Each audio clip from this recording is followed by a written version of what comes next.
Hello, ഇന്ന് നമ്മൾ നോക്കുന്നത് ബ്ലഡ് സ്ട്രീം ഇൻഫെക്ഷൻസിനകത്ത് തന്നെ വരുന്ന ഇൻഫെക്റ്റീവ് എൻഡോകാർഡൈറ്റിസിനെ പറ്റിയിട്ടാണ് നോക്കുന്നത്. ഇൻഫെക്റ്റീവ് എൻഡോകാർഡൈറ്റിസ് എന്ന് പറഞ്ഞാൽ it is the microbial infection of the endothelial surface of the heart. അതായത് ഹാർട്ടിന്റെ എൻഡോത്തീലിയൽ സർഫസിലുള്ള ഇൻഫെക്ഷനെ കൾച്ചറലി പറയുന്നപ്പോഴാണ് ഇൻഫെക്റ്റീവ് എൻഡോകാർഡൈറ്റിസ്. ഇത് മെയിനായിട്ട് അറൈസ് ചെയ്യുന്നതെന്ന് പറഞ്ഞിട്ടുണ്ടെങ്കിൽ എന്തായിരിക്കും, എൻഡോകാർഡൈറ്റിസ് എന്നായിരിക്കും ഇത് മെയിനായിട്ട് അറൈസ് ചെയ്യുന്നുണ്ടാവും. അതായത് എൻഡോകാർഡൈറ്റിസ് എന്ന് പറഞ്ഞാൽ എന്താണ്, inflammation of inner layers of the ഹാർട്ടിനെ കൾച്ചറലി പറയുന്ന പേരാണ് എൻഡോകാർഡൈറ്റിസ്. ദെൻ എൻഡോത്തിലെ സർഫസ് ഓഫ് ഹാർട്ടിലെ ഇൻഫെക്ഷനെ പറയുന്ന പേരാണ് ഇൻഫെക്റ്റീവ് എൻഡോകാർഡൈറ്റിസ്. ഇത് മെയിനായിട്ട് കാണുന്ന ഈ ഇൻഫെക്റ്റീവ് എൻഡോകാർഡൈറ്റിസ് മെയിനായിട്ട് കണ്ടുവരുന്നതെന്ന് പറഞ്ഞിട്ടുണ്ടെങ്കിൽ ഹാർട്ട് വാൾവ്സിനകത്താണ് മെയിനായിട്ട് ഈ സംഭവം കണ്ടുവരുന്നത്. ഇത് നമ്മൾ ക്ലാസിഫൈ ചെയ്യുന്നത്, നമ്മൾ 4 ക്ലാസിഫൈ ചെയ്യുന്നുണ്ട്. Based on time duration, based on ഏത് വാൽവിലാണ് അഫക്ട് ചെയ്തതെന്നുള്ള രീതിയിൽ, then based on culture result, then based on sides of heart. ഇങ്ങനെ 4 രീതിയിൽ നമ്മൾ ഇതിനെ ക്ലാസിഫൈ ചെയ്യാൻ പറ്റും.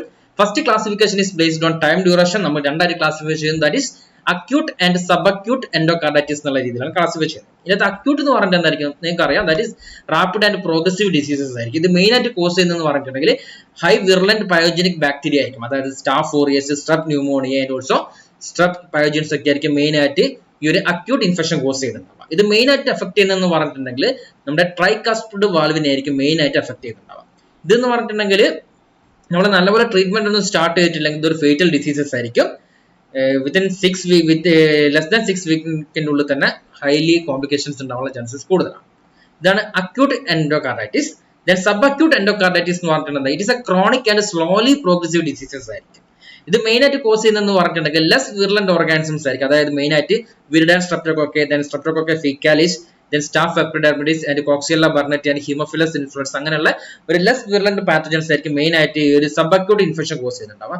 ഇത് ഏറ്റവും കൂടുതൽ കണ്ടുവരുന്നതെന്ന് പറഞ്ഞിട്ടുണ്ടെങ്കിൽ ഈ ഒരു സബ് അക്യൂട്ട് കോംപ്ലിക്കേഷൻസ് ആണ് ഏറ്റവും കൂടുതൽ കണ്ടുവരുന്നത്. ഇതെന്ന് പറഞ്ഞാൽ എന്താണ്, നമ്മുടെ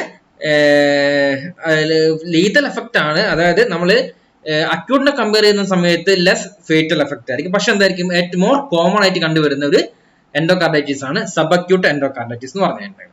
Then based on valve based on നമ്മൾ 2 ക്ലാസിഫൈ ചെയ്യും. That is native valve endocarditis, then prosthetic valve endocarditis എന്നുള്ള രീതിയിൽ. ഇതിനകത്ത് നേറ്റീവ് വാൽവ് എൻഡോകാർഡൈറ്റിസ് മെയിൻ ആയിട്ട് കോസ് ചെയ്യുന്നതെന്ന് പറഞ്ഞിട്ടുണ്ടെങ്കിൽ ഓവറോൾ സ്റ്റാഫ് ഓറിയസിന്റെ കളിയായിരിക്കും. മെയിൻ ആയിട്ട് staph aureus and community acquired viridans streptococci, then health acquired staph aureus ഒക്കെ ആയിരിക്കും മെയിൻ ആയിട്ട് ഈ നേറ്റീവ് വാൽവ് എൻഡോകാർഡൈറ്റിസ് കോസ് ചെയ്യുന്നത്. ദെൻ പ്രോസ്തറ്റിക് വാൽവ് എൻഡോകാർഡൈറ്റിസിനെ നമ്മൾ 2 ക്ലാസിഫൈ ചെയ്തത്. മെയിൻ ആയിട്ട് എന്ന് പറഞ്ഞിട്ടുണ്ടെങ്കിൽ കാർഡിയാക് വാൽവ് റീപ്ലേസ്മെന്റിന് ശേഷം വരുന്ന ഇൻഫെക്ഷൻ ആയിരിക്കും പ്രോസ്റ്ററ്റിക് വാൽവ് എൻഡോകാർഡൈറ്റിസ്. ഇത് മെയിനായിട്ട് 2 ക്ലാസിഫൈ ചെയ്യുന്നത്. That is early prosthetic valve endocarditis and late prosthetic valve endocarditis എന്നുള്ള രീതിയിൽ 2 ക്ലാസിഫൈ ചെയ്യുന്നത്.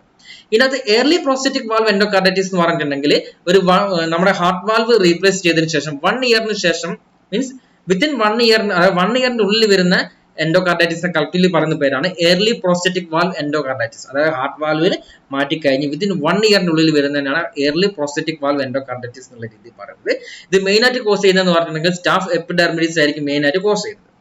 Then late prosthetic valve endocarditis എന്ന് പറഞ്ഞിട്ടുണ്ടെങ്കിൽ എന്തായിരിക്കും, ആഫ്റ്റർ 1 ഇയറിന് ശേഷം വരുന്ന വാൽവ് റീപ്ലേസ്മെന്റ് ചെയ്തു, ദെൻ അതിനുശേഷം 1 ഇയറിന് ശേഷം വരുന്ന എൻഡോകാർഡൈറ്റിസിന് പറയുന്ന പേരാണ് ലേറ്റ് പ്രോസ്റ്ററ്റിക് വാൽവ് എൻഡോകാർഡൈറ്റിസ്. ഇത് മെയിൻ ആയിട്ട് കോസ് ചെയ്യുന്നതെന്ന് പറഞ്ഞിട്ടുണ്ടെങ്കിൽ വിരിഡാൻ സ്ട്രെപ്റ്റോകോക്കെ ആയിരിക്കും ഇതിന്റെ മെയിൻ ആയിട്ടുള്ള പോസിറ്റീവ് ഏജന്റ് എന്ന് പറഞ്ഞിട്ടുണ്ടെങ്കിൽ.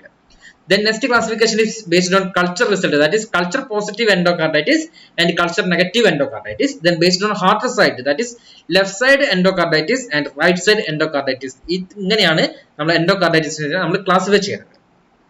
ദെൻ എൻഡോകാർഡൈറ്റിസിന്റെ ടിപ്പിക്കൽ സൈൻസ് ആൻഡ് സിംറ്റംസ് എന്ന് പറഞ്ഞിട്ടുണ്ടെങ്കിൽ എന്തായിരിക്കും, മെയിൻ ആയിട്ട് ഫീവർ ഉണ്ടാവും, night sweat, malaise, fatigue, weight loss ഉണ്ടാവും, anaemia, anorexia, then also changing heart murmur. അതാണ് ഏറ്റവും ഇമ്പോർട്ടന്റ് ആയിട്ടുള്ള സംഭവം, changing heart murmur. Then continuous bacteraemia ഉണ്ടാവാം, സെപ്റ്റിക് എംബോളിസം, ഇൻട്രാക്രേനിയൽ ഹെമറേജ് ഉണ്ടാവാം, then conjunctival haemorrhage, glomerular nephritis, septic emboli and splenomegaly ഒക്കെ ഉണ്ടാവാനുള്ള chances കൂടുതലാണ്. ദെൻ ഇതിന്റെ മെയിൻ ആയിട്ടുള്ള എത്തിയോളജിക്കൽ ഏജന്റ്സ് എന്ന് പറഞ്ഞിട്ടുണ്ടെങ്കിൽ സ്ട്രെപ്റ്റോകോക്കസ് സാൻജുയിസ് ഉണ്ടാവാം, streptococcus bovis, strep mutans, strep faecalis or enterococcus, then staphylococcus aureus, staph epidermidis, corynebacterium species, pseudomonas cepacia, haemophilus influenzae, haemophilus para influenzae, haemophilus aphrophilus, then coliform bacteria, Ersiphotrix, anaerobic streptococci, Propionibacterium, Coxiella burnetii, Strep pyogenes, Acinetobacter, Strep pneumoniae, Cardiobacterium hominis, Bacterioids, Clostridium species, Bartonella species, Lactobacillus species, Chlamydia psittaci, Echinella, Fusobacterium kingla, ഇങ്ങനെയുള്ള organs ഒക്കെയാണ് main ആയിട്ട് ഇത് cos ചെയ്യുന്നത്. ഇതിന്റെ main പ്രീഡിസ്പോസിംഗ് factors എന്ന് പറഞ്ഞിട്ടുണ്ടെങ്കിൽ main ആയിട്ട് വരുന്ന predisposing factors artificial heart valve ആയിരിക്കാം, and also congenital heart disease, then chronic rheumatic heart disease, then haemodialysis, then also intravenous drug addiction, then immunocompromised individuals ഉണ്ടാവാനുള്ള ചാൻസസ് കൂടുതലാണ്, then colorectal cancers, immunodeficiency diseases, malignancy, diabetic mellitus, then dental operations ഒക്കെയാണ് ഇതിന്റെ main ആയിട്ട് വരുന്ന predisposing factors എന്ന് പറഞ്ഞിട്ടുണ്ടെങ്കിൽ. ഇതിന്റെ main പാത്തോജനിസിസ് mechanism എന്ന് പറഞ്ഞിട്ടുണ്ടെങ്കിൽ വളരെ സിമ്പിൾ ആണ്. അതായത് നമ്മുടെ എന്തെങ്കിലും ഹാർട്ട് വാൾവിന് എന്തെങ്കിലും ഡാമേജ് വരിക, അങ്ങനെയുള്ള ഡാമേജ് ഹാർട്ട് വാൾസ് നേരെ എങ്ങോട്ടേക്ക് എന്ത് ചെയ്യുന്നു, ഡാമേജ്ഡ് ആയിട്ടുള്ള ഹാർട്ട് വാൾസ് എന്ത് ചെയ്യുന്നു, ഒരു ലോക്കൽ ബ്ലഡ് ക്ലോട്ട് ഫോം ചെയ്യുന്നു. അങ്ങനെ ഒരു ലോക്കൽ ബ്ലഡ് ക്ലോട്ട് ഫോം ചെയ്തതിനു ശേഷം ഇത് എന്തിലേക്ക് ലീഡ് ചെയ്യുന്നു, ഒരു നോൺ ബാക്ടീരിയൽ ത്രോംബോട്ടിക് എൻഡോകാർഡൈറ്റിസ് എന്നുള്ള കണ്ടീഷനിലേക്ക് ലീഡ് ചെയ്യും. That is known bacterial thrombotic endocarditis എന്നുള്ള കണ്ടീഷനിലേക്ക് ലീഡ് ചെയ്യുന്നു. ദെൻ ആ ഒരു ഏരിയയിലേക്ക് എന്ത് വരുന്നു, പ്ലേറ്റ്ലെറ്റിന്റെ അക്യുമുലേഷനും അതുപോലെ തന്നെ ഫൈബ്രിൻ ഡെപ്പോസിഷനും ആ ഏരിയയിലേക്ക് ലീഡ് ചെയ്യും. ദെൻ അതിന്റെ കൂടെ തന്നെ ആരും കൂടി അങ്ങോട്ടേക്ക് ലീഡ് ചെയ്യുന്നു, ബാക്ടീരിയയും കൂടി ലീഡ് ചെയ്യുന്നു. ദെൻ ബാക്ടീരിയ എത്തിക്കഴിഞ്ഞതിന് ശേഷം എന്തായിരിക്കും, അവിടെ ഒരു ബാക്ടീരിയയെ സംബന്ധിച്ചിടത്തോളം എന്തായിരിക്കും, നല്ലൊരു ഹൈ റിച്ച് ഫുഡ് ഏരിയ ആയിരിക്കും. ദെൻ എന്ത് ചെയ്യുന്നു, ബാക്ടീരിയ അവിടെ കിടന്നിട്ട് അങ്ങ് മൾട്ടിപ്ലൈ ചെയ്യും.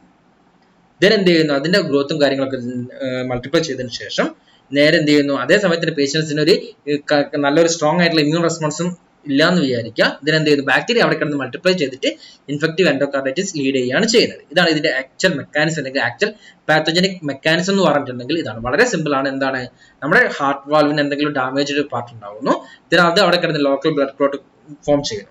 ദെൻ ഇത് എന്തിലേക്ക് ലീഡ് ചെയ്യുന്നു, നോൺ ബാക്ടീരിയൽ ത്രോംബോട്ടിക് എൻഡോകാർഡൈറ്റിസ് എന്നുള്ള കണ്ടീഷനിലേക്ക് ലീഡ് ചെയ്യുന്നു. ദെൻ ആ ഒരു പർട്ടിക്കുലർ ഏരിയയിലേക്ക് പ്ലേറ്റ്ലെറ്റും ഫൈബ്രിൻ ക്ലോട്ടും വരുന്നു. ദെൻ സറൗണ്ട് സർക്കുലേറ്റ് ചെയ്യുന്ന ബാക്ടീരിയയും അങ്ങോട്ടേക്ക് എത്തുന്നു. ബാക്ടീരിയ അവിടെ എത്തിക്കഴിഞ്ഞ ശേഷം എന്തായിരിക്കും, അവ നോക്കുന്ന സമയത്ത് ബാക്ടീരിയക്ക് അവിടെ ഫുഡ് റിച്ച് ആയിരിക്കും. ദെൻ അവിടെ കിടന്ന് ആ ഫുഡൊക്കെ കഴിച്ച് നല്ല രീതിയിൽ മൾട്ടിപ്ലൈ ചെയ്തിട്ട് എന്തിലേക്ക് ലീഡ് ചെയ്യുന്നു, ഇൻഫെക്റ്റീവ് എൻഡോകാർഡൈറ്റിസ് എന്നുള്ള കണ്ടീഷനിലേക്ക് ലീഡ് ചെയ്യുകയാണ് ചെയ്യുന്നത്. ഇത്രയാണ് ഇൻഫെക്റ്റീവ് എൻഡോകാർഡൈറ്റിസിൽ വരുന്നത്. ബാക്കിയുള്ളത് നമുക്ക് അടുത്ത ക്ലാസ്സിൽ എടുക്കാം.